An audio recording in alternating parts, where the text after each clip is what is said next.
Hey there, I just thought I'd talk to you a bit about standard hunting rifles and how to turn them into longer range, more accurate hunting rifles.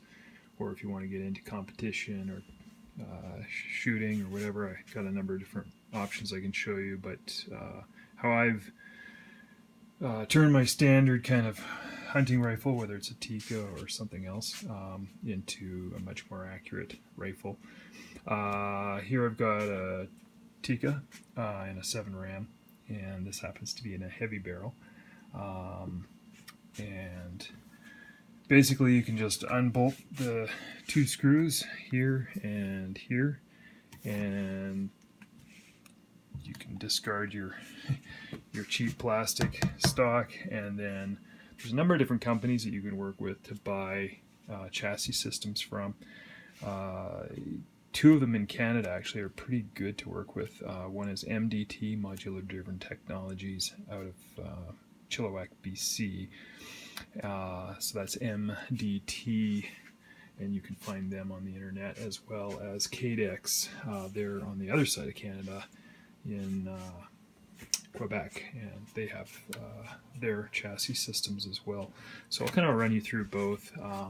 I've got 307 RAM, 708, etc. But anyway, so your standard factory is, they're going to claim 3/4 inch groups. With some of these, for instance, this gun, I've done groups. I mean, here's different shots, but at 100 yards, there's a 3-shot group in that hole there. Again, I start hand loading, and then you're getting specific powders, etc., that seem to do much better than just factory ammunition as well. So that's another good option is getting into reloading and then learning the tricks and the trade there and doing that well. So 100 yards, but that then translates, for instance, here's I'm still dialing it in, but there's a 3-shot group. This is 500 yards, 1 inch or sub 1 inch group at 500 yards, and I've done some 2-inch 1,000-yard shots as well. So that's what these systems hopefully help you do. So the trade-off, though, is you do add some weight. Some of these chassis systems, this one in particular, MDT's TAC 21, probably is one of their heavy ones, and you're adding in another 5, upwards of 4 to 5 pounds by the time you get the chassis. And then whether you have a Magpul, say PRS or MOE or whatever, there's different options for buttstocks that you can put on. Some are lighter, some are heavier, but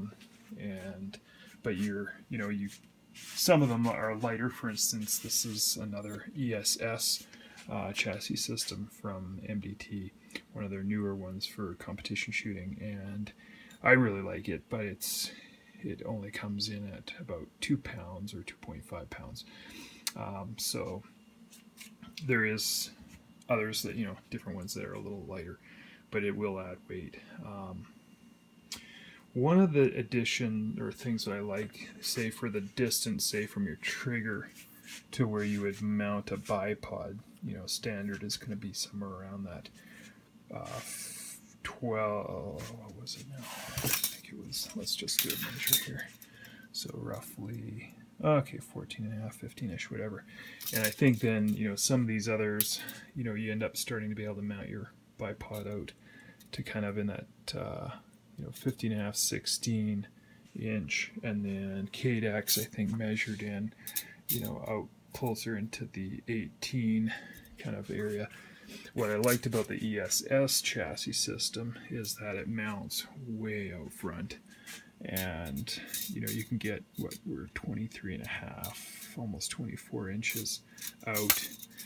What that does is it changes kind of your rocking point. So there's just way more stability. If you're behind the gun and you're moving it, up and down, with it being further out, there's less movement, through your optics. Your muzzle tipping at the front there is not going to tip nearly as aggressive as if, you know, it's your bipod is way back further. Every little movement, that thing's just going up and down. So again, gained accuracy by getting that bipod forward, which you know, this is going to be the shortest on your standard. So that's another benefit. Magazines, you know, this happens, you know, standard often is like a 2 or 3 magazine. This, I think, gets you more, but, you know, you can go for various magazines that'll, you know, get you much more ammo, 5, 6. Sorry, I don't have my magazine for that one. But like for this one, like standard 308 mag, we're out to, I think I can get 11 rounds in there. And that's nice to have, you know. Another thing I put on, these are just bolt extensions that I have, and this is a kind of a design I've come up with. I have a video out on that, but you know, one of the things I use, it just, especially when you're reloading, you're always saving your brass. And so when you're out, say if you're out in the field or out hunting or whatever, and you're in deep snow, the last thing you want to do is chuck your brass, and then it's like gone in snow. So I find, for me, like, I tend to use this, and it just chucks it right into your hand, and it's a nice catch. So by extending your bolt, is nice handle there. So scopes, I tend to run you know, 4 to 16, 6 to 24. This is PST Gen 2 Viper, and that's 5 to 25. So I think, you know, long range out to 1,000 yards, you're gonna want, ideally, I think 5 to 25. You start getting 8 to 32, and then others, but then you have drawbacks. So I think kind of your sweet spot's that. But yeah, cost, you know, we're getting into about, you know, different chassis are going to cost different amounts, but, you know, low end, I think you can get into about a $500 for a chassis system, in addition to your gun and scope, etc. So yeah, so these are some of the different looks.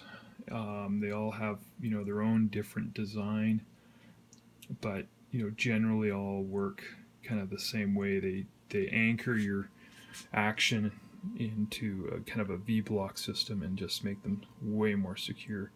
And for that, you get accuracy is gained from that. So yeah, I don't know if I had to pick. You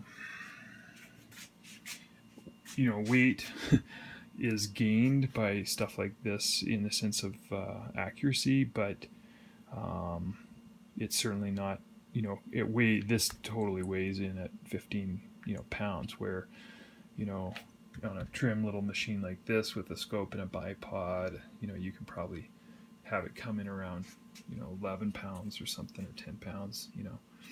We're at 7 right now with the gun, or at 7 to 8 with the gun alone.